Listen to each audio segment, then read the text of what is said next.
ঘন্টা আৰ সাৰ্ভিসিং কৰাৰ পিছত পাৰে সাৰ্ভিসিং কৰব আমি হোম সাৰ্ভিস ঘৰতে যাব সাৰ্ভিসিঙৰ কাৰণে বহিব নালাগে মই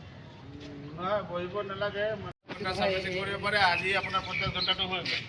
ঠিক আছে সিস্টেমটো আমাক দেখাই দিব তো তেনেকৈ সিস্টেমত দেখালে কি হয় কালি যোৱাটো সম্ভৱ যদি নহ'লে পৰহি যাব সেইটোৱে খেলি মেলি লগাই দি কিনে বাকী ইমান কোনো খেলি মেলি মানে ট্ৰেফিক জামটো চব থাকে ইফালে ইফালে থাকে বস্তুটো মানে চেকিং কৰিব লাগিবতো ধৰক আজি কিবা কাৰণে নহ'লে কালি যাব সেইটো আপোনাক ফোনত যোগাযোগ হ'ব চব হ'ব এইটো